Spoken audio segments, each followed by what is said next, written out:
Everyone talks about emotional trauma these days. However, as I started working on individuals experiencing emotional trauma, I realized that the depth and understanding of what happens when somebody is traumatized is missing.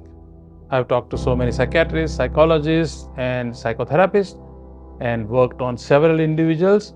And after that, I decided that we need to talk about what increases the risk for trauma and what happens when somebody is traumatized. And hence this channel on complex post-traumatic stress disorder. My name is Gunjan Trivedi, and this space is for talking everything about complex post-traumatic stress disorders. So why talk about CPTSD? Because of several reasons, and that I will take you through one by one. First point, it is overlapping with several other assessments or as it is called diagnosis.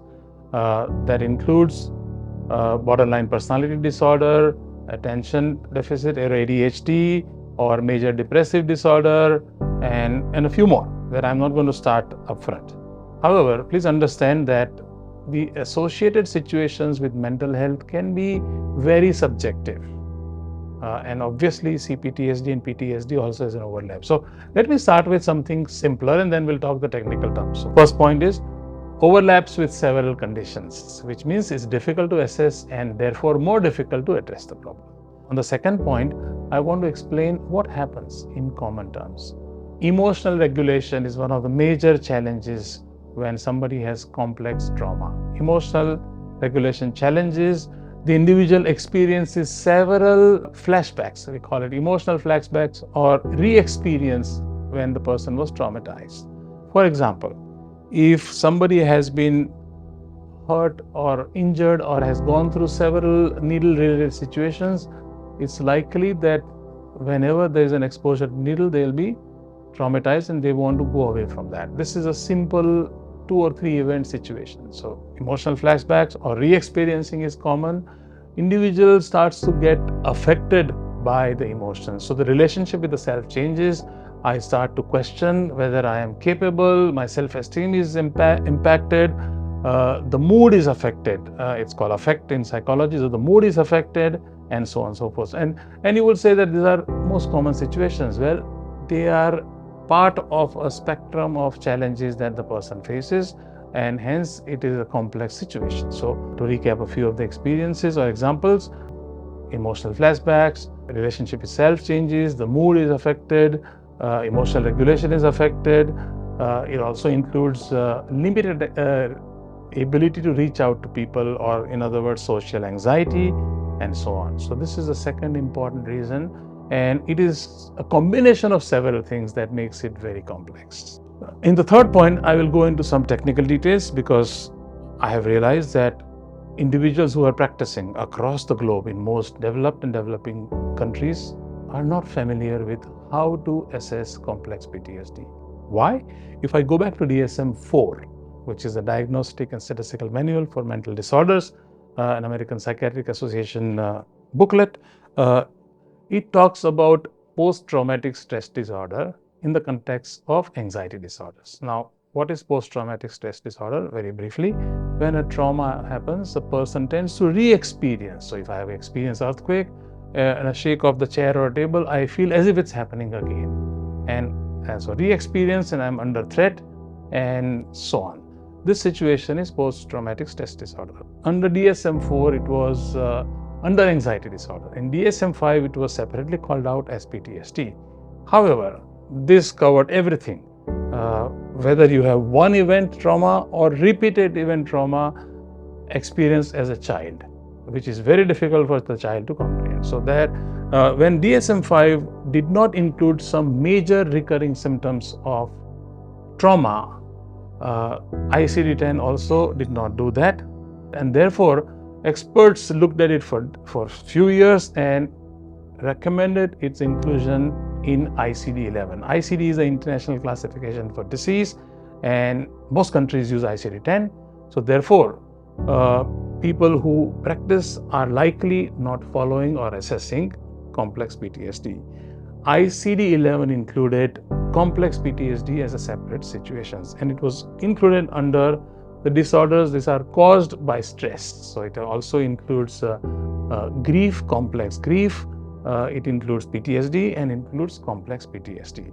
So therefore, there is likelihood that most practitioners are not assessing for complex PTSD, and that makes it very tricky, because when you don't assess it correctly, you don't look for the right solutions. And I'm pretty confident, when I've talked to several people, that addressing simple PTSD is not easy. Complex PTSD becomes a more convoluted intervention, and that is one of the reasons for starting this community, where I can help with my experience and I can share. Please note that whatever I'm sharing is part of evolutionary understanding. It's not commonly practiced, and therefore, if you have any suggestions, please keep sharing. Why India? There is a lot of global understanding, mostly Western, about complex PTSD. That too in a research domain, not in the common practice domain. India has one of the largest population of young people. If I just go off after young adults, that number can be about 300 million. And this group is likely to go into economy, develop families, and so on, and they need help. With mental health challenges India already faces, this is an issue that needs to be addressed. Fifth point, according to an estimate of several nations where this work has been done, the prevalence could be 1 to 8%, which is significant. And about 50% of the individuals in mental health centers are likely to have complex PTSD. And if that's the situation based on initial worldwide estimate, India needs to wake up and do something about it. And the last point, I started working on it in 2018 using DSM-4 based, which is equivalent for DSM-5 as well. There is no ambiguity in the assessment.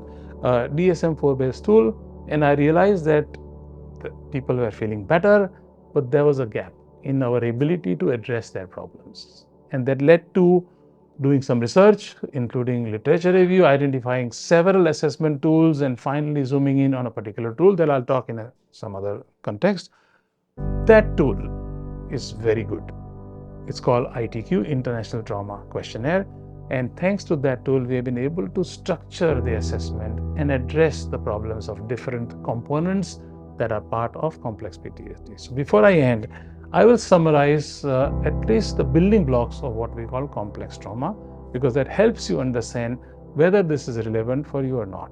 I'm confident if you're a psychologist, psychiatrist, or a psychotherapist, this is absolutely critical, especially in the context of India. However, let me just give you a summary. What you will see are 6 building blocks on the screen. And the first 3 are commonly talked as PTSD, post-traumatic stress disorder building blocks. It includes re-experience, sense of threat, and avoidance, in simple words. So when usually 1 or 2 event experience, which has been emotionally draining, happens, the person is now ready to react in a similar way when the trigger reoccurs.